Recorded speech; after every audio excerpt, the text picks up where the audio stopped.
natsirijwe n'ubuntu bwo kwizera, nta n'icyo kwirata ibyo ndabyumva. Ariko se koko ubwo ibyo bintu birahamye? Ibyo bintu bizandinda kugeza igihe cyose? Ibyo bintu nzabishobora? Ibyo bintu bizageza iteka ryose? Ese Imana ishobora koko gusohoza isezerano ryayo? Mbese ryashobora gupfa iryo sezerano ry'Imana? Mu yandi magambo, ese ibyo Aburahamu n'abizera Kristo bandi bose bizera bifite ubwishingizi? Imana koko izabikora? Reka tubanze twumve iki kintu cy'isezerano icyo kivuga. Turasoma Abaroma igice cya 4 kuva ku murongo wa 13 kugeza ku murongo wa 25.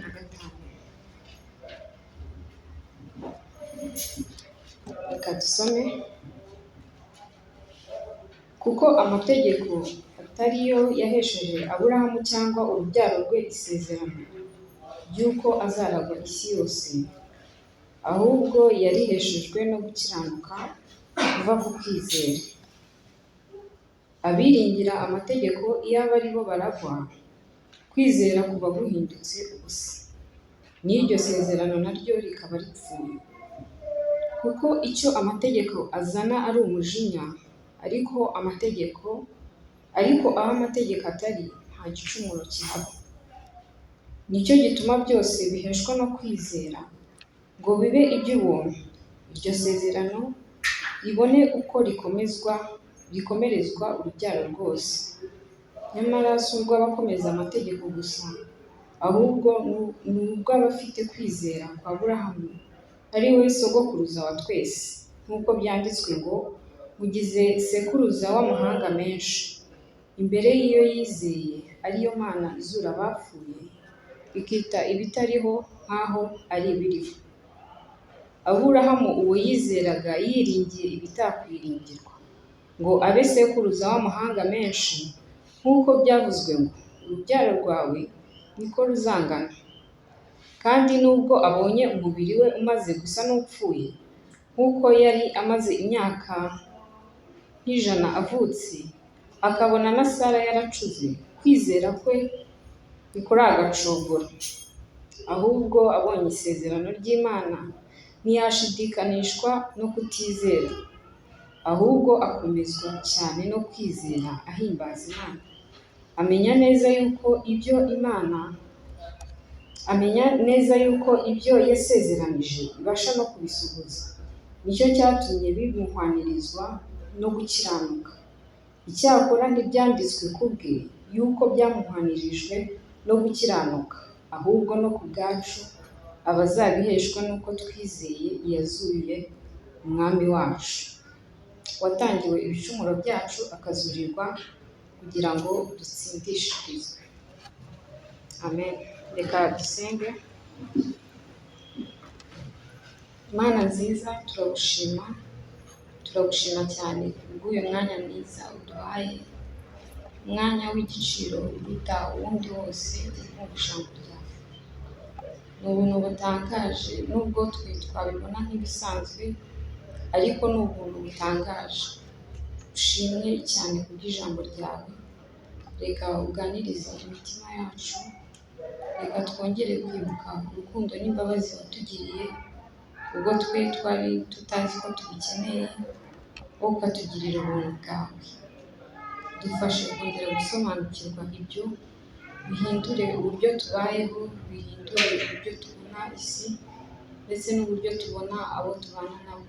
Komeza kudufasha, ufashe pasiteri ugiye kutwigisha, ntabe ari we ahubwo ubuntu bwawe bube kuri we.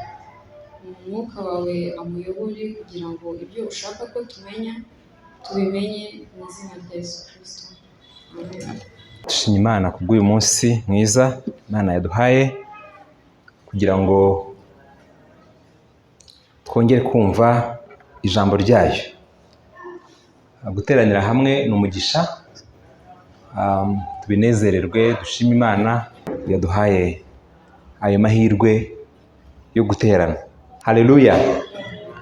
Yego, turashimana cyane ku bwaho tugeze twiga uru rwandiko rwa Baroma, urwandiko Pawulo yandikiye Abaroma. Dushima cyane ko ari Imana nziza yagiye iduha ibyayo ariko ikanabyandikisha. Ubushize twabonye ko ntacyo umuntu yakwirata, ntacyo abizera Yesu Kristo bafite cyo kwirata. Ariko mwibuke aho twahereye mu gice cya mbere umurongo wa 16. Ubutumwa bwiza ntabwo bukoza isoni, kuko ari imbaraga y'Imana ihesha uwizera wese gukizwa. Yesu ashimwe cyane. Yego, Imana ishaka gukiza abantu bose bazizera Yesu. Nyamara hari inkuru mbi. Ntawubasha kwizera, ntawukunda Imana, bose babaye abanzi b'Imana. Ndetse ngo umujinya w'Imana uhisha uva mu ijuru, igice cya mbere umurongo wa 18, kuri abo bantu bose, kuri ibyo byaha byose na ba nyirabyo. Atari bya bindi ngo Imana yanga icyaha ariko igakunda abanyabyaha. Ako kantu mujya mukumva? Imana ariko ngo yanga icyaha ngo ariko ntabwo yanga abanyabyaha. Umujinya w'Imana hano batubwira ko uhishurirwa, ubyukirijwe ubugome no gukiranirwa by'abantu byose biri mu bantu bari mu isi. Abiyita ko bazi Imana, babandi b'abanyedini wenda bitwaza za Bibiliya nini kurusha iz'abandi, Abayuda bazi gusoma NIV bagasoma na ESV, amaverisiyo atandukanye ya Bibiliya. N'abandi bavuga ko batazi Imana, badafite amategeko yanditse uretse itegeko rimwe gusa Imana yabahishe kuryandikisha inyuguti, iryandika ku mitima yabo, umutimanama. Iryo nta muntu uzagira icyo yireguza, kuko Imana mu kukurema yaryanditse ku mutima nama. Abo bantu bose batsinzwe n'urubanza rw'Imana kuko bakoze ibyaha ntibashyikira ubwiza bw'Imana. Iyo ni inkuru mbi. Ariko Imana ishimwe ko hari n'inkuru nziza. Twabonye mu Baroma igice cya 3 umurongo wa 21 ko Imana ubwayo itsindishiriza uwizeye Yesu kubw'ubuntu bwayo, kubwo kwizera gusa. Yesu ashimwe cyane. Ibyo twarabibonye. Turashima rero Imana ko ari Imana yaduhaye n'iyo nkuru nziza. Imana yagize Yesu igitambo cy'impongano, abambirwa abantu bose ku musaraba kugira ngo umwizera wese atarimbuka ahubwo ahabwe ubugingo buhoraho. Imana yamugize umucunguzi, yishyura ikiguzi cyose cy'ibyaha, maze abari imbohe z'ibyaha babona umudendezo, cyangwa se babona uburyo bwo kubona umudendezo kubwo kwizera, kugira ngo uwizera abone umudendezo uva ku Mana. Ikibabaje ni uko hari abantu bakizwa gutyo, cyangwa bavuga ko bakijwe gutyo, nyamara bakirata. Nibyo twabonye ubushize. Ibyo bintu birababaje, bakirata. Twabonye ubushize mu Baroma igice cya 3 umurongo wa 27 kugera ku cya 4 umurongo wa 12. Twabonye ko nta na kimwe abizera bafite cyo kwirata, niba koko baratsindishirizwe n'ubuntu bw'Imana kubwo kwizera Yesu Kristo. Kuki batagomba kwirata? Nuko Imana imwe ikiza bose ku buryo bumwe. Nuko Aburahamu yatsindishirijwe no kwizera gusa. Nuko abizera bose abo mu isezerano rya kera ndetse n'ishya ryo turi kubona aha ngaha batsindishirizwa n'uburyo bumwe gusa, kwizera Yesu Kristo. Nuko Aburahamu yatsindishirijwe no kwizera gusa, ahinduka sekuruza w'abamwizera b'Abayuda cyangwa se b'abanyamahanga. Uyu munsi ndakomereza aho mu Baroma aya magambo badusomeye, igice cya 4 umurongo wa 13 kugera kuri 15 kuri 25, tuvuga noneho ubwishingizi bukomeye buri mu Mana isohoza amasezerano. Imana yabatsindishije ku buntu cyangwa se kubw'ubuntu bwayo kubwo kwizera, ni Imana yo kwizerwa. Impamvu y'aya magambo ni uko bishoboka cyane yuko umuntu yibaza ngo none se koko ibyo umbwiye ni ukuri, ngo natsirijwe n'ubuntu bwo kwizera nta n'icyo kwirata, ibyo ndabyumva, ariko se koko ubwo ibyo bintu birahamye, ibyo bintu bizandinda kugeza igihe cyose, ibyo bintu nzabishobora, ibyo bintu bizageza iteka ryose. Icyo kintu cy'isezerano nicyo tugiye guheraho tuvuga, ariko tunabone ko Imana ikivuze iragikora. Tubone ko Imana ibasha kuzura abapfuye, kandi tunabone yuko ibi byose bivugwa kuri Aburahamu Imana yabyandikishije ku bwacu. Icyo iri jambo ririmo gukora ni ukubiridinga confidence yawe, ni ukuguha ibyiringiro wowe, ibyiringiro bidashidikanywa, ibyiringiro bikomeye, ku buryo utavuga ngo natsindishijwe no kwizera ariko kanshakire n'ahandi, nta wamenye, kambagarire yose, nta wamenye irizera n'irizarumba. Ntabwo ari byo. Promise. Ntabwo abantu bakoresha iri jambo promise cyangwa se isezerano nk'uko bikwiye. Kenshi tuzumva cyangwa se twumva abantu babwirwa cyangwa se bavuga cyangwa babaza ngo wowe ufite isezerano rihe? Niba utarabibazwa ushaka kuzabibazwa. Amasezerano n'ayahe yawe ufite? Imana yaguhaye ayahe masezerano? Niba Imana yaraguhaye isezerano ririnde. Komera ku isezerano wagiranye n'Imana. Yanyumvise ujya byumva. Bene iryo sezerano ni ikintu baba bavuga ko ari nk'ikintu Imana yakubwiriye ahantu runaka mu ibanga hagati yawe nayo. Iyo dusomye hano isezerano ry'Imana, umva uko Imana ivuga.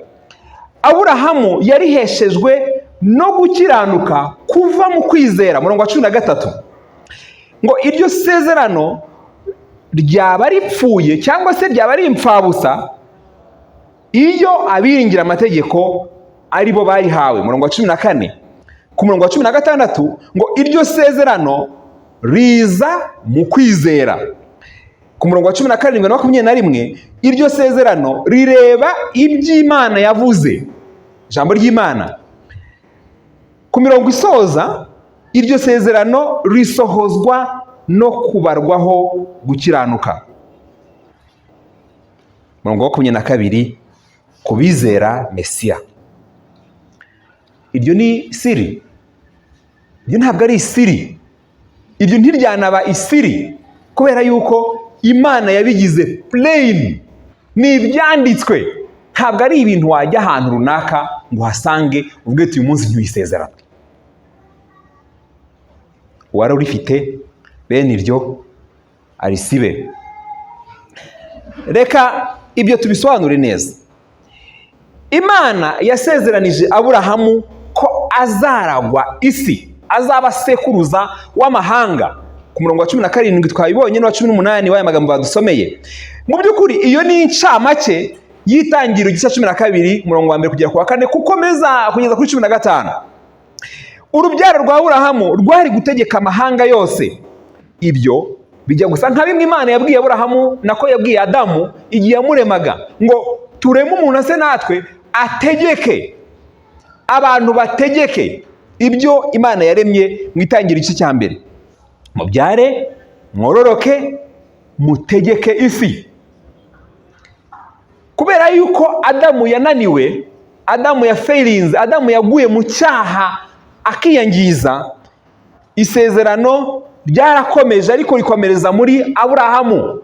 Imana ihamagara Aburahamu yaramubwiye ngo jya aho nzakwereka, nzaguhindura ubwoko bukomeye, muri wowe niwo amahanga yose azahirwa umugisha. Muri 15 noneho akavuga ngo abantu bagukomokaho bazaragwa isi. Bisa nkaho bisubiramo icyo Imana yari yabwiye Adamu mu itangiriro igice cya 1. bishatse kuvuga ngo ibyananiye Adamu wa mbere hari undi Adamu mushya Imana ishaka kuzabisohorezamo. Abakomoka kuri Aburahamu bari kuba ishyanga ryizera ryumvira Imana rigategeka ibyaremwe byose. Ngiryo isezerano. Ni isezerano ryo gusohoza impamvu wowe waremwe. Imana yaturemye kugira ngo tube ubwoko bwayo, tube abantu bategekera isi n'ibyaremwe byose munsi y'ubutware bwayo, tuyubaha iteka ryose. Ngiryo isezerano ririmo aha ngaha. Icyo Aburahamu yari abwiwe, isezerano yarahawe, ni ukumubwira ngo dore ibyo byanditswe ni wowe nshaka ko bizasohoreramo. Ibyo bijya gusa na Matayo igice cya 5, hamwe Yesu yabwiraga abizera ngo bazaragwa isi, cyangwa se ngo ubwami bwo mu ijuru ni ubwawe. Haleluya. Ngibyo ibyo by'isezerano mu by'ukuri uko dukeneye kubyumva. Abahabwa iri sezerano rero si abagiye mu buvumo cyangwa mu mazi, nta nubwo ari uko hari umuntu wita umuhanuzi runaka uza akakubwira ngo Imana yakuntumyeho akira isezerano ryawe. Nta nubwo ari ijambo ridasanzwe apotere runaka ukomeye akuvugaho. Abaragwa iri sezerano ni urubyaro rwa Aburahamu. Pawulo mu by'ukuri ahera kuri umwe ari we uzakomoka kuri Aburahamu, the seed, ariko mu by'ukuri ari kuvuga akatwereka ko bihura na Yesu Kristo ari we uzahesha abamwizera bose umugisha w'Imana. Ubushize twabivuzeho gato. Urubyaro rwa Aburahamu ni bande? Ni abafite kwizera nk'ukwe, ni abafite kwizera kwe. Umutegeka rero w'isi n'ijuru, umutegeka w'iteka ryose uzategeka isi n'ijuru ni Kristo. Icyakora abamwizera bazimana nawe. Haleluya. Niho rero duhuriye na Aburahamu mw'iri sezerano ry'umuryango w'abizera. Iri sezerano ryo kuba mu muryango w'abizera kubwo gutsindishirizwa na Kristo. Iri sezerano ryo kuba mu muryango w'abizera, abafite kwizera kwa Aburahamu ni abizeye Yesu Kristo, baba abayuda cyangwa abatari bo. Bose ni abera bahoze ari abanyabyaha rwimbi. Mwimwe murayumva? Cyangwa butwi? Abanyabyaha nyabyo batashidikanywaho imbere n'inyuma. Abo ngabo batsinzwe rwose imbere y'Imana. Bari abakwiye kurimbuka, ariko bagirirwa ubuntu n'Imana ibatangira Kristo batari bamukwiriye. Amena amaraso ye tutayakwiye, aba impongano y'ibyaha byacu tutabikwiriye, atsindishiriza abamwizera bose batabikwiriye. Haleluya. Abo rero nibo baba abaragwa. Ariko aho hari ibibazo byinshi. Ese Imana ishobora koko gusohoza isezerano ryayo? Mbese ryashobora gupfa iryo sezerano ry'Imana? Mu yandi magambo, ese ibyo Aburahamu n'abizera Kristo bandi bose bizera bifite ubwishingizi? Imana koko izabikora? Igisubizo cy'uyu munsi ni yego.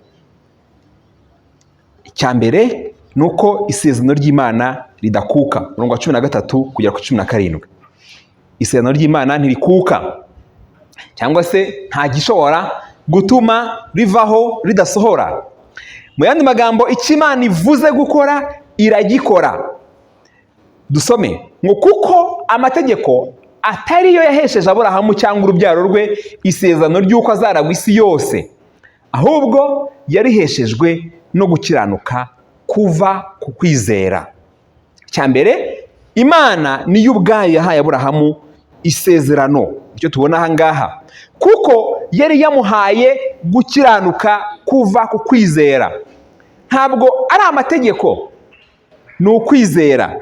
Ibyo nibyo byamuhesheje iri sezerano ry'uko azaba sekuruza w'amahanga menshi, azagira umuryango munini, urubyaro rwe rugategeka isi yose.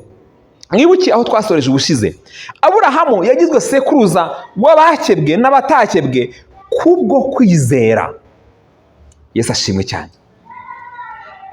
Imana yashaka kurema ubwoko bushya kandi bwunze ubumwe, umuryango mushya w'Imana ukiranuka nkayo, badafite ikindi na kimwe cyo kwirata keretse kwirata umucunguzi, kwirata Yesu Kristo, uyu nguyu wabagize abo ngabo, wabagize abana b'Imana. Ese Imana izasohoza ibyo bikorwa byo kurema bene abo bantu? Uyu murongo wa 13 uduha igisubizo cyiza ngo yego, Imana izabisohoza. Kandi muri iyi paragrafe tusomye aha ngaha hari ibintu bibiri. Cya mbere, ntizabikora kubw'amategeko, ahubwo izabikora kubwo kwizera. Ibyo bibiri nibyo tugiye kuvugaho gatoya muri iyi paragrafe. Imana ntiyasohoresheje isezerano ryayo amategeko. Murongo wa 14 na 15, abiringira amategeko iyaba ari bo baragwa, kwizera kuba guhindutse ubusa, n'iryo sezerano naryo rikaba ripfuye. 15, kuko icyo amategeko azana ari umujinya, ariko aho amategeko atari nta gicumuro kihaba.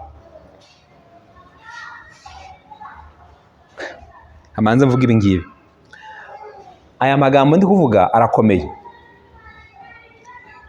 mukanguke mubikurikire, kubera yuko nudakurikizanira neza ngo ujye ubishyira ku murongo neza, ushobora kuza gutakara. Imana ntiyasohoresheje isezerano ryayo amategeko.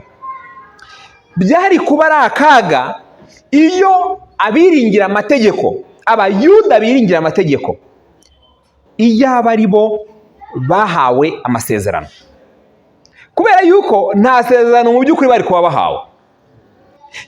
Byari kuba ari empty promise, byari kuba nta sezerano bahawe. Kubera iki? Ni nk'umuntu waba ashonje nta mafaranga afite, aho kumuha ipaki irimo umugati ukamuha ipaki irimo ikarita igaragaza ahantu amaresitora ari mu uwo mujyi.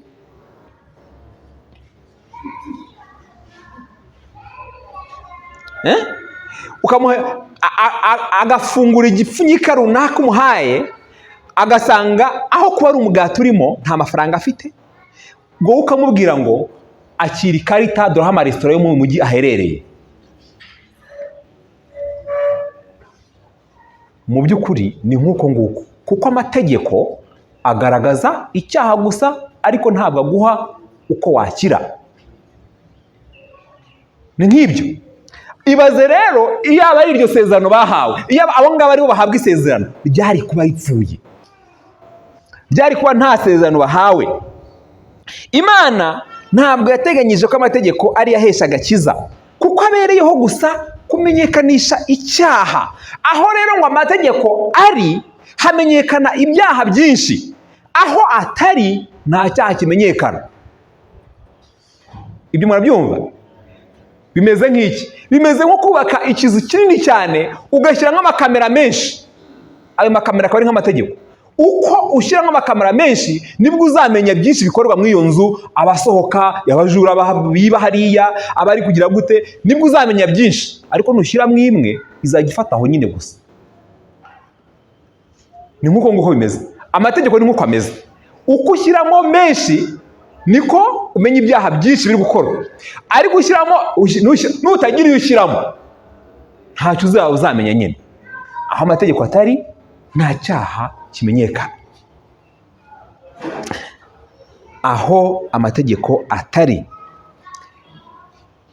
si uko ibyaha biba bidakorwa, ntabwo ari uko ibyaha biba bidakorwa, ahubwo ntacyo gutuma bitahuka cyangwa se bitahurwa gihari. Nicyo kibazo kiba gihari. Ariko ibyaha byo biba bikorwa ndetse cyane. Iyaba amategeko yaheshaga ibyasezeranijwe, kwizera kwaba impfabusa. Amategeko amenyekanisha icyaha, nacyo kikazana umujinya w'Imana, kuko Imana iza ije gutansha, ije guhana, ije gutangaza ibihano kuri aba nyine bagaragaweho n'ayo mategeko, nako n'ibi byaha amategeko yagaragaje. Kumenya icyaha bigamije kuganisha uyu nguyu wakimenye ahandi, ku byiringiro bidasanzwe Imana yagendaga iha abantu yuko izaboherereza Mesiya, uwo ni umucunguzi w'amahanga. Ni ukuvuga bigamije kumuherekeza ku musaraba, si ukugerageza kwigira beza tuyumvira ku mbaraga zacu ngo ahari byadukiza. Uko ntabwo ari ko Aburahamu n'abamukomokaho bari kuragwa isi. Kubaranwa na Aburahamu cyangwa se kuba umwe nawe ukaba mw'ubu bwoko, kuba mu bwoko bw'Imana, nshuti zanjye, ntabwo bikomoka ku kuvuka kuri we. Abayuda niko bajyaga bibeshya, cyangwa kubaha amategeko ya Mose ntibiva mu mirimo yawe imwe wagerageza iyo ari yo yose, nubwo yaba myiza. Si uko isezerano rimeze. Nawe ni munyumvire, iyaba imirimo ukora ariyo yari kuzaguhesha ubugingo bw'iteka, ukaba uzi ko Imana itegerwa, iba mu mucyo itegerwa, ariyo yera 100%, ibaze nawe imurikemo, wibaze niba hari aho wari kuzagera. Imana ishimwe ko atari kubw'imirimo yawe izagukiza cyangwa yagennye kugukiza. Kuba ubwoko bw'Imana rero bituruka he? Imana yasohoresheje isezerano ryayo ubuntu kubwo kwizera. Imana ishimwe. 16 na 17.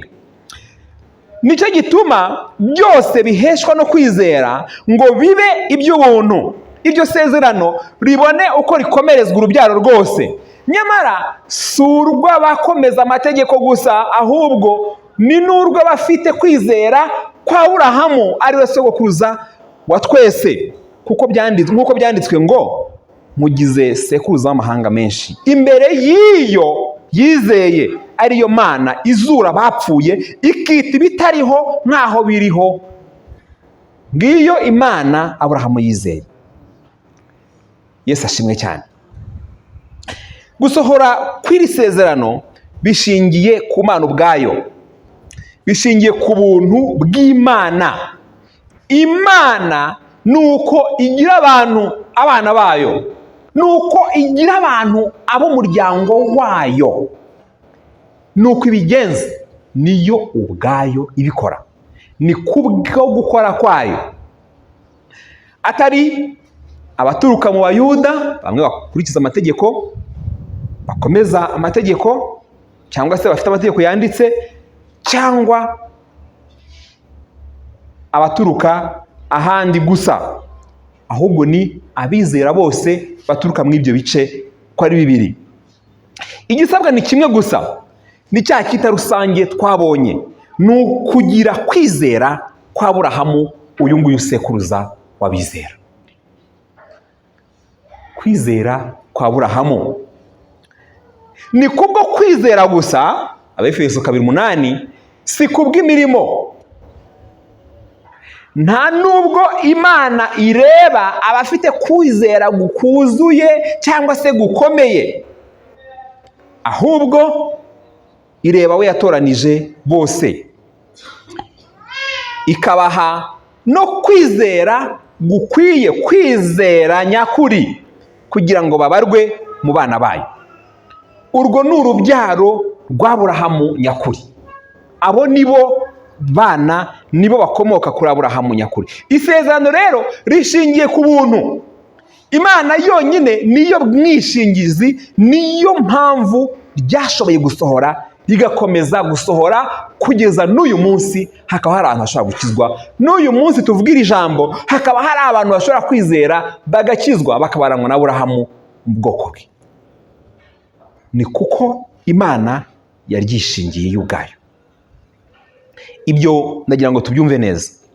Ntabwo Imana, icyo Paul ari kutubwira aha ngaha, ntabwo ashatse kuvuga ngo iby'Imana ivuze ujye wihatira kubyumvira. Nabyo byaba ari byiza. ariko ntabwo aribyo avuze. Iby'Imana ivuze ujye wihatira kubyumvira. Amasezerano y'Imana arabagarirwa. Mujya mubyumva ibyo ngibyo. Ntabwo ari ibi ari kuvuga, ahubwo ari kuvuga ngo iby'Imana yasezeranye irabikora. Niko byagenze kuri Aburahamu. Imana y'ubwayo niyo yabisohoje. Haleluya. Niyo yasezeranye, niyo yatanze n'icyari gikenewe ngo isohoze isezerano. Imana niyo kwizerwa. Haleluya. Iyo isezeranye irasohoza. Icya kabiri tubona mwahangaha, ubwo cya mbere twakibonye ko ntabwo ari kubwo imirimo, ni kubwo kwizera. Cya kabiri, Aburahamu yizeye ko Imana ibasha kuzura abapfuye. Twaseruraga hejuru, ubu turi kujyamo imbere hasi, turi kugenda twinjira. Ibyo bintu yari yizeye ni ibiki? Twagendaga tubivugaho gusanga mu isezerano ngo yizeye Imana, ngurumva, ariko ni ibiki yari yizeye? Ibyo tugezeho. Icyo yizeye, yizeye ko Imana ibasha kuzura abapfuye. Ahangaha benshi biri bubasige. Abadakangutse ariko ndabasengera ngo Imana ibaho ubuntu bwinshi, umwuka wayo mwinshi, kugira ngo dukomeze. Ahangaha Pawulo ageze ku mutima w'icyari gikubiye muri kwa kwizera kwa Aburahamu. Umurongo wa 18. Aburahamu wo yizeraga yiringiye ibitakwiringirwa ngo abe sekuruza w'amahanga menshi, nk'uko byavuzwe ngo urubyaro rwawe niko ruzangana. Aho ngaho bigarutse Itangiriro 17. Kwizera kwa Aburahamu mu by'ukuri kwari mu bintu bitakwiringirwa.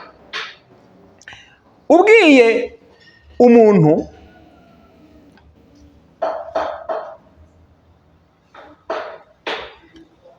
nka Keve wize universite akayirangiza, kamubwira uti Keve, Imana irakubwiye ngo nzaguha umudamu wize kaminuza.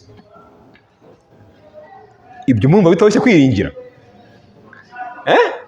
Nzaguha umudamu wize kaminuza. Cyangwa se iti nzaguha akazi ugihembwa 500.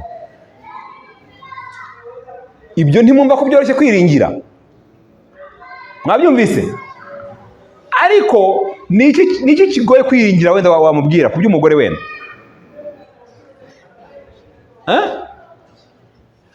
Mubwiye uti uzi umukobwa wa Obama witwa Maria, uwo niwe muzabana.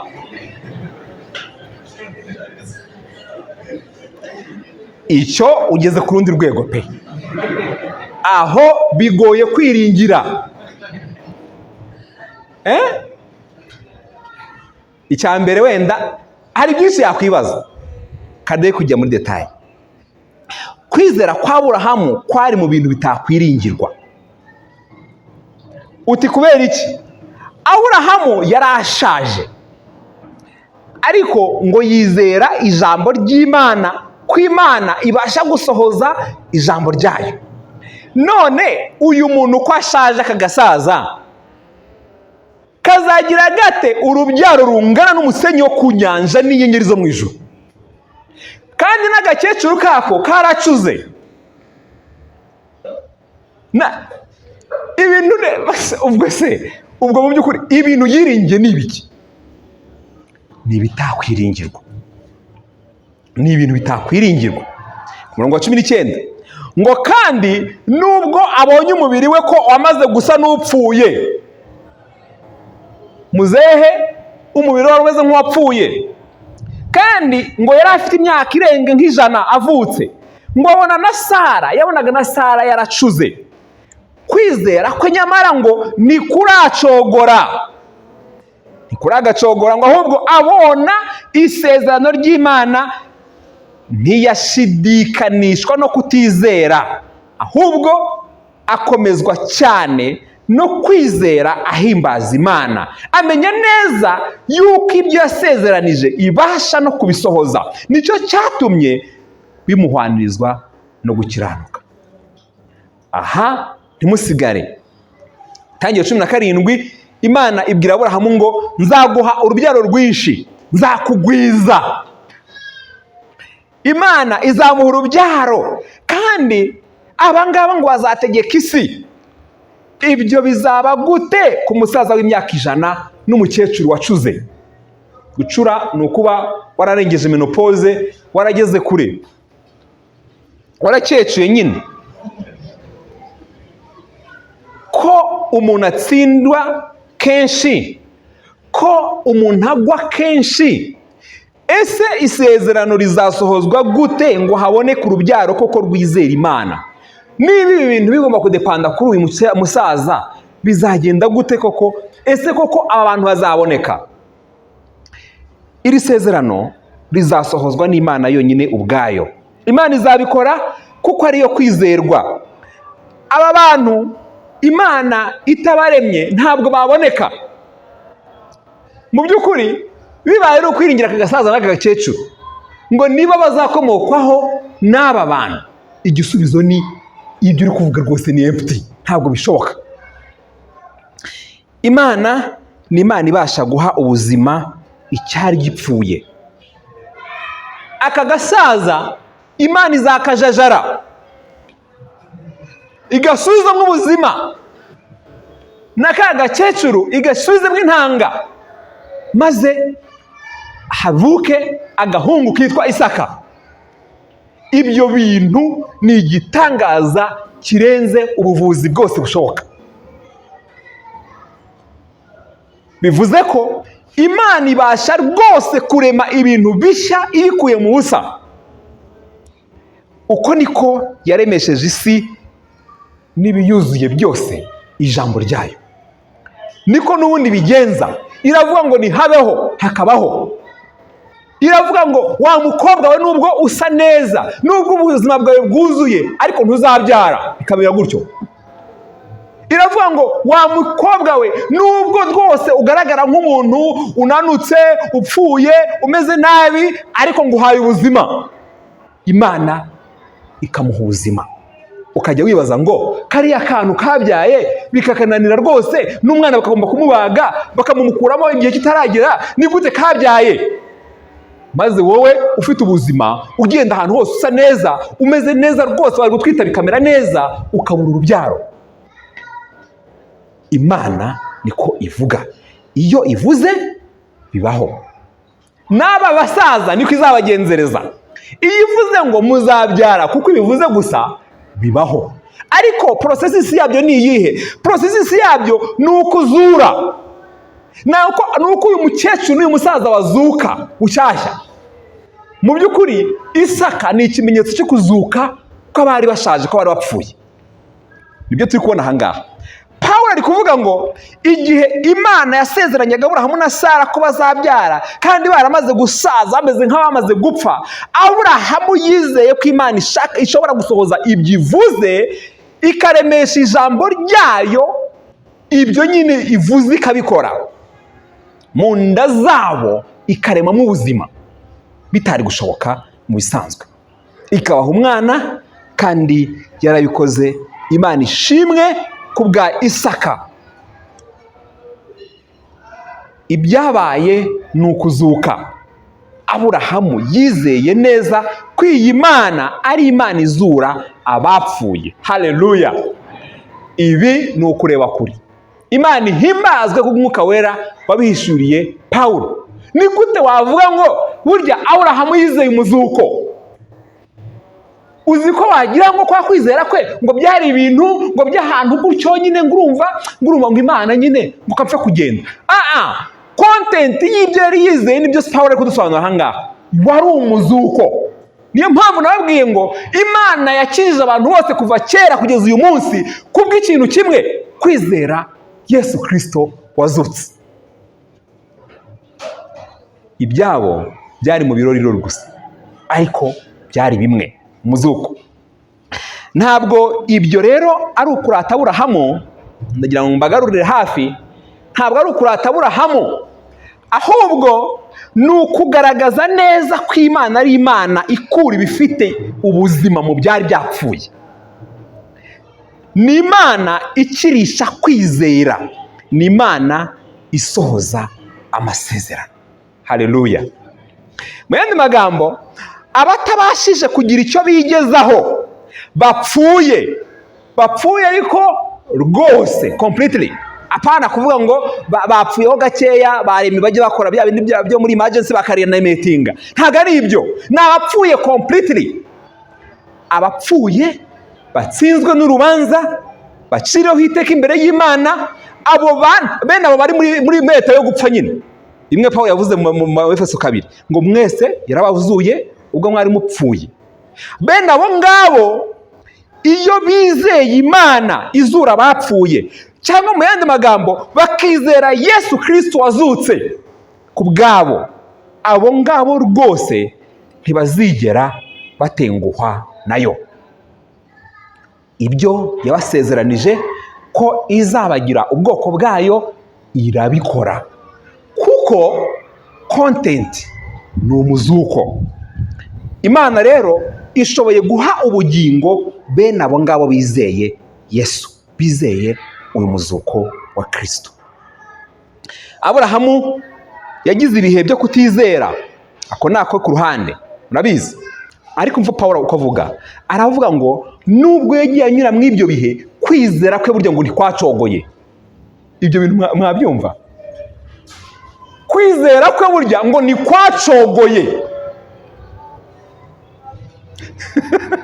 Nushaka kubiprova, reka dukomeze dusome tugere muri 12 muri 22 y'Itangiriro. Imana imaze kumuha umwana witwa Isaka, iramugerageza amubwira ngo jya gutamba wa mwana naguhaye. Aho akanwa kose kazibwe. Nshuti zanjye, ninde muri mwe wamara igihe kinini yarabuze urubyaro, yarubona Imana ikamubwira ngo jya kurutamba? Ubundi uko duteye, abasengeye kubyara cyangwa nabo muzi babisengera, ubundi iyo usengeye umwana Imana ikamuguha, ntabwo aba akiri uw'Imana. Ubundi kumusengera birahagarara, no kumutura Imana buri munsi urabihagarika. Nubwo wamusengeraga buri joro igihe wari umutwite, urabihagarika, umwana ukamuproteja, umwana ukamukavaringa, uti n'uwanjye, nanarwara aho gatoya sindajya gusenga kuko ubundi n'uwanjye, Mana umwana wanjye, uyu mwana wanjye ko agize ikibazo. Nuko duteye, nuko abantu bameze. Noneho reka rero Imana ize igutungure ngo ngaho wa mwana ajya kumutamba.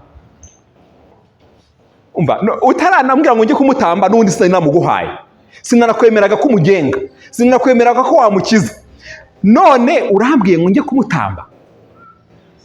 Mu by'ukuri iyi Mana nta nubwo wavuga ngo mu by'ukuri wavuga ngo wa Mana we nge duhuriye he nawe, nge tuziranye he?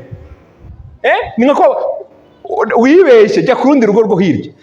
Hano umwana uhari ni uwacu. Aburahamu ageragezwa ngo ajye gutamba Isaka, ntiyashidikanyije. Muri kwa kugwa no kubyuka, yarazamutse umusozi, arazamuka umusozi, aragenda, arazamuka ajya gutamba Isaka. Iyo ngo ni proof idashidikanywaho ko kwizera k'uyu mugabo, kwizera k'uyu musaza kutigeze gucika intege. Haleluya. Aburahamu yari afite kwizera, ariko mwibuke ko ni Imana yishingiye kwizera kwe. Kuko yakwishingiye, turabibona neza ko yagupreservinze, yarakurinze, ikomeza kukurindira muri we kugeza n'aha ngaha tubibona. Aha ngaha ibintu Imana rero iri gukora mu buzima bw'umuntu nta gushidikanya irabisohoza. Haleluya. iyo aba byadepandaga kuri Aburahamu, ndakubwiza ukuri, aba yarabivuyemo kera. Ariko kuko ari Imana ikomeza kubirema muri we, nta gushidikanya irabisohoza. Haleluya.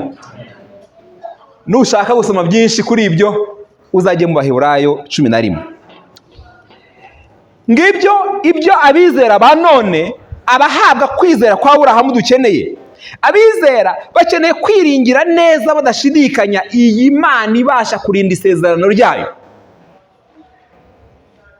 Tube nk'abana ko kuba Aburahamu. Nika turebe kuri Aburahamu, niko natwe bimeze.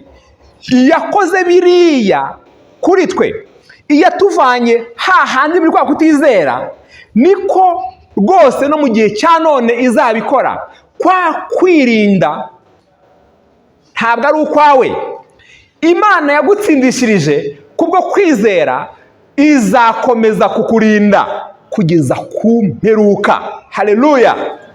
Ngibyo ibyo Imana ikubwira uyu munsi. Iyo certitude, uko kudashidikanya, iya assurance, uko kumva ufite ubwishingizi bukomeye mu Mana ko niba warakijijwe kubw'ubuntu bwo kwizera, uzakomeza kugeza ku mperuka. Haleluya. Uzaraganwa na Aburahamu. Imana ishimwe. Yesu ashimwe cyane. Ukwizera yaguhaye kuri original, nta kizaguhungabanya, kuko Imana ishobora kurinda rwose ibyo yakoze. Ni Imana ivuga ibyo ivuze ikabikora, kandi ibyo ikoze iranabirinda. Ibyo igezeho irabirinda, ntabwo biterwa no kurinda ibyagezweho. Dukeneye Imana kuko yo irinda ibyo yagezeho. Haleluya. Aho niho Paul asoreza, kandi nanjye niho nifuza gusoreza. Ibyanditswe kuri Aburahamu ni iby'abizera Yesu ba none, twebwe. 23. Icyakora ni ibyanditswe kubwe yuko byamuhanirijwe no gukiranuka. Itangiriro 15:6. Ahubwo no ku bwacu abazabiheshwa nuko twizeye iyazuye Yesu umwami wacu, watangiwe ibicumuro byacu, akazurirwa kugira ngo dutsindishirizwe. Amen. Yesu ashimwe. Ibi bintu biratangaje. Inkuru za Aburahamu, Imana ntiyaretse ngo zibeho maze zibagirane. Imana yategetse mu mwuka wayo yuko izihishurira Mose, arazandika.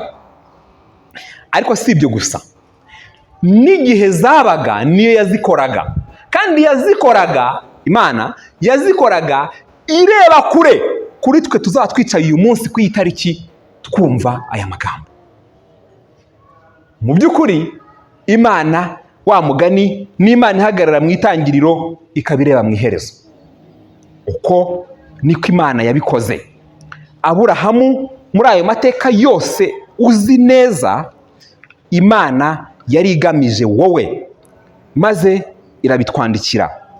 Nyamara ntabwo byanditswe kugira ngo Aburahamu azabe umusitari w'ibihe byose nka Maradona muri Argentine muri football. Ntabwo ari umusitari w'ibihe byose. Oya. Uko Aburahamu yizeye isezerano ry'Imana byerekana ubutumwa bwiza bwo kwizera Imana itsindishiriza abizera. Uko yabazweho gukiranuka, niko n'abizera bose Yesu Kristo bamwizera by'ukuri babarwaho gukiranuka. Imana ikabikora kubw'ubuntu bwayo, kubwo kwizera Yesu. Ntabwo Aburahamu wari ugambiriwe, ni wowe nanjye. Uko Isaka yasamwe akavanwa mu gitangaza gikomeye, akavuka, nabyo nuko ni igishushanyo cyo kuzuka mu bapfuye, bigasohoza rya sezerano Imana yari yahaye Aburahamu. Kandi Yesu Kristo koko nawe yarazutse.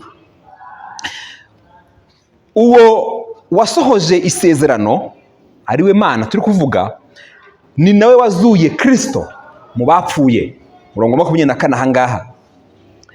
Ikindi ariko, abantu bamera nka Aburahamu uko yabyaye ashaje.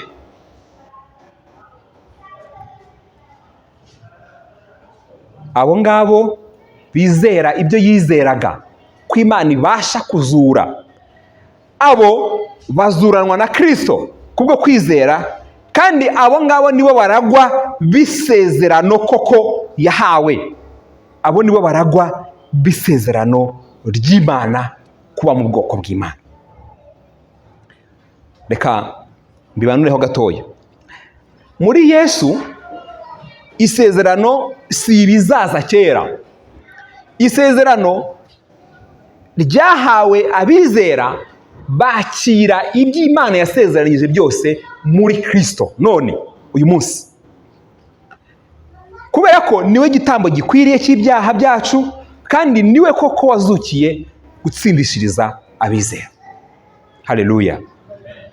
Hano Pawulo mu by'ukuri ari kudukorera igereranya. Icya mbere, tuzi ko umuzuko wa Kristo wagaragaje mu by'ukuri ko igitambo cya Kristo cyakiriwe n'Imana Data.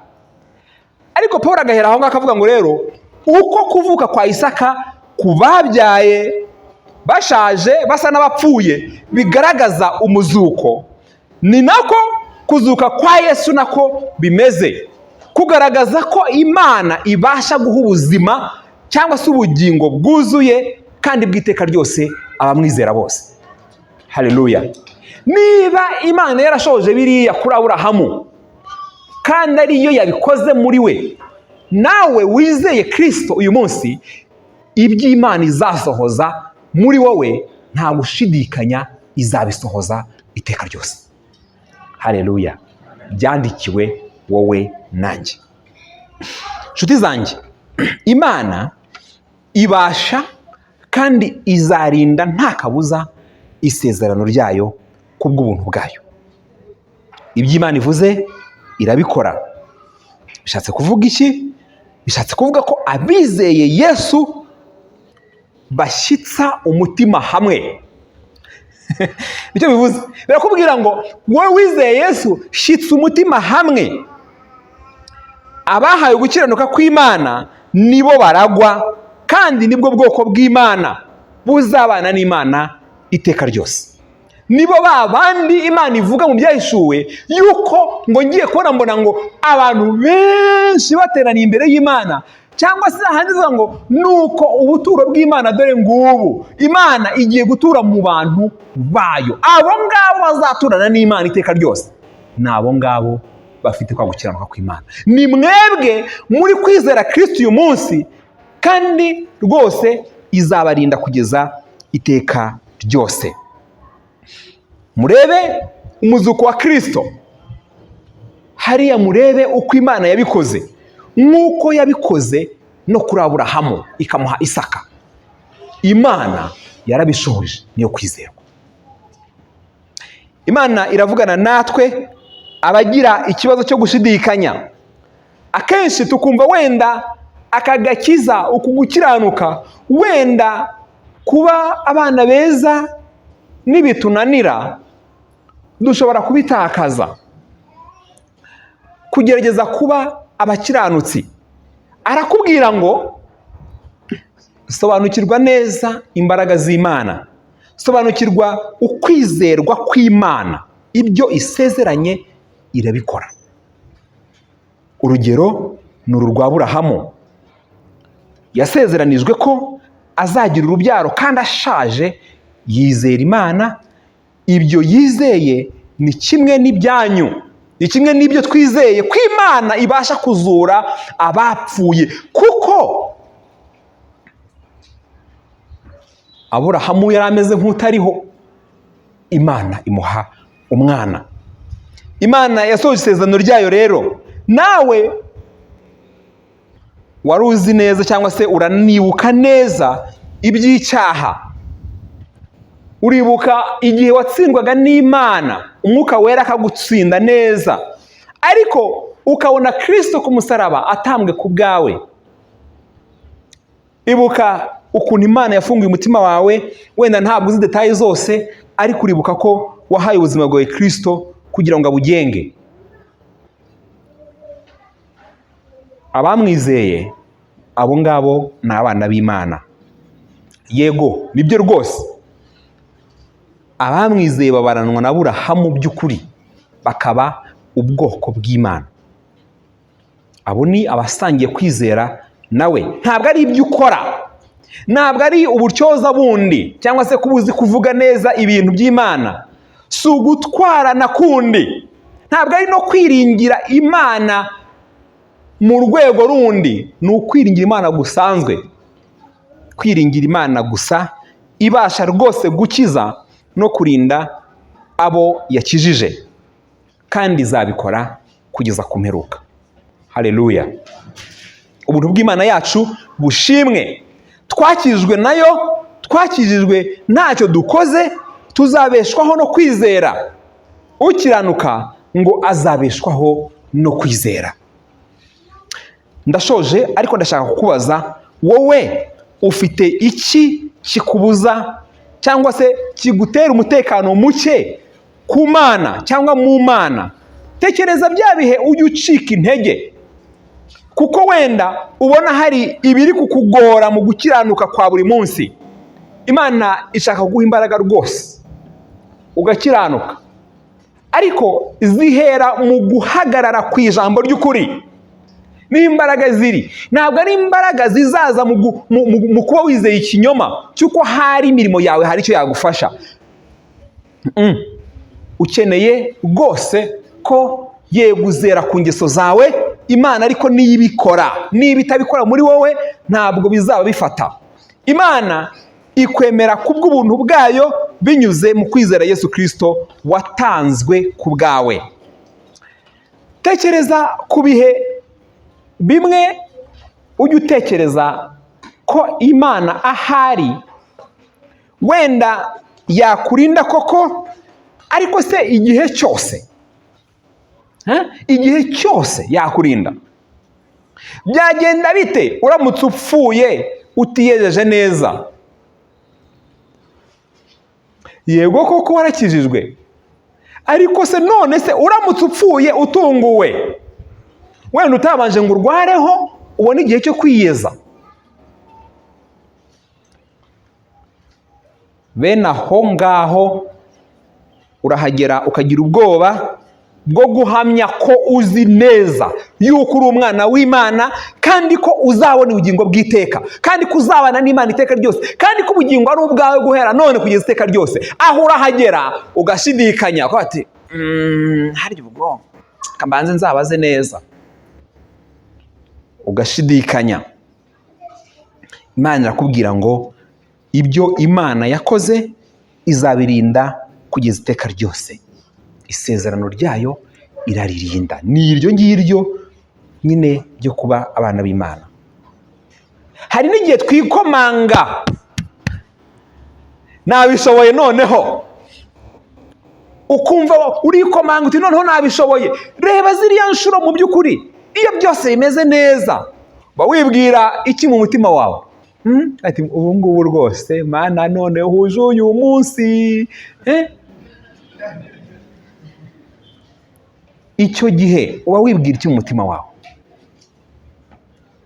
Biri too positive, biri too positive. Ahari ubutekereza ko agakeregeshwa kawe ubu ngubu none Imana yakareba. Nyine nsindisizwa n'ubuntu, ariko uyu munsi ho ndumva atari ubuntu gusa pe, ndumva maze icyumweru ngerageza. Reba timetable yanjye, reba za quiet time ukuntu zimeze, reba devotion zanjye. Mana rwose na regularity mu gutanga, urumva nyine nisuzumye Mana nk'iyi minsi uje nko mw'iyi minsi rwose wakwisuzuma mu mutima wawe, wakumva ubwira Imana ngo burya gukiranuka kwanjye ntabwo ari udushwambagara, burya natumeshe. Uje noneho nakemera kujyana nawe. Imana irakubwira ngo ibyo ni ubupfu. Imana ikwemera none n'iteka ryose kubw'amaraso ya Kristo gusa. Gukiranuka ko mu ngeso zawe ni ngombwa, Imana irakwishimira rwose, ariko ntaho guhurira no kukugira umwana w'Imana n'ubugingo bw'iteka ugomba kuragwa. Mbese niki umwana wawe yakora ukamubwira ngo uyu munsi noneho uri umwana byuzuye? Ni uko ngukubwira Imana. Umwana kuko gusa yatsinze mu ishuri, igisubizo nuvuga ngo umwana wanjye wakoze neza, aho ukamubwira ngo mwana wanjye uyu munsi noneho uri umwana wanjye. Ibyo bishobora kukubaho. Ntabwo ari ukuvuga uravuga ngo mwana wanjye wakoze neza, ariko wabanje kwafirima ko ni umwana wawe. Ariko ibaze uvuze ngo uyu munsi ndabona uri umwana wanjye noneho, umuntu yagira ngo warwaye. Ibyo ni ibyo uvuga, iyo uvuga ngo noneho gukora kwawe neza, ahari hari icyo biri bwongere kuri sempati imbere y'Imana. Ubu ngubu noneho rwose Imana ibasha gusohoza isezerano ryayo. Mbese iryo sezerano urarifite? Ngarutse hamwe natangiriye. Ufite isezerano ugendana? Iri niryo sezerano urarifite? Ko uri umwana wayo, ko uzaragwa iteka na Aburahamu. Iryo sezerano nyaryo urarifite? Apana siri ya yindi. Urarifite? Ubwo ndavuga wizeye Kristo nk'umwami n'umukiza wawe, agusezeranya ko uri umwana w'Imana iteka ryose, uri mu bwoko bw'Imana, uzaraganwa na Aburahamu n'abandi bizera. Ibyo urabifite? Uyu munsi ni umunsi mwiza Imana ikubwira ngo tekereza neza niba koko uri muri abo ngabo. Imana yasohoje isezerano yagiranye na Aburahamu, kandi nawe uyu munsi Imana yifuza ko uba muri abo ngabo. Ushobora kuba ubyumva kenshi rwose, twavuze tubwira abizera, ariko nawe uri aha ngaha utarizera, Imana ntabwo yakuretse cyangwa yakureka. Ifite ubushobozi bwo kuguha ubuzima.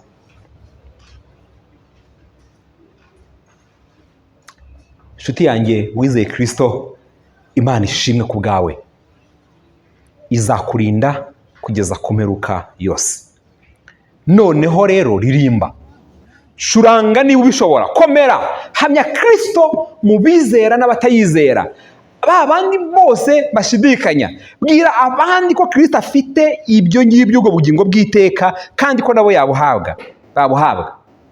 Kunda abera, musangiye gucungurwa utitangiriye na gato. Nezerwa umukiza wawe ibihe byose, mwumvire iteka ryose umunsi ku wundi, kubera ko ni umunezero uzaba nawe iteka ryose. Iyambure bya bindi byose bya none aha ngaha bishaka kugira umuturage wa hano. Wowe uri umushyitsi n'umwimukira, uri kugana hahandi, uri kugana ku Mana iteka ryose. Haleluya. Senge. Data, ushimwe ko wahaye abakwizeye ubugingo bw'iteka, kandi ubugingo burashinganye kuko ari wowe ubwawe wabushinganishije, bushinganye muri wowe. Ushimwe kubw'iryo sezerano ko abizeye bose ari ubwoko bwawe, kandi ko bazabana n'Imana iteka ryose. Ndakwinginze kugira ngo Mwami, umuntu wese wizeye uri aha akomezwe n'iri jambo none n'iteka ryose. N'utarizera waba uri aha, ndamusengeye kugira ngo Mwuka Wera akomeze akureho igihu, yeyure ubuzima bwe, abone Kristo wamwambuye ku musaraba, ahagaze rwose avuga ngo mwese abarushya n'abaremerewe muze munsange ndabaruhura, maze ashobore kurokoka ko Kristo yamutangiye nk'igitambo, kandi niwe wenyine ushobora kumwunga nawe. Ndakwinginze kugira ngo rwose ntumureke, kandi rwose ufite ubushobozi bwo kuzura abapfuye. Reka kuzura kwawe ntibihagarare, ahubwo n'uyu munsi ubikore, kuko uri Imana nziza.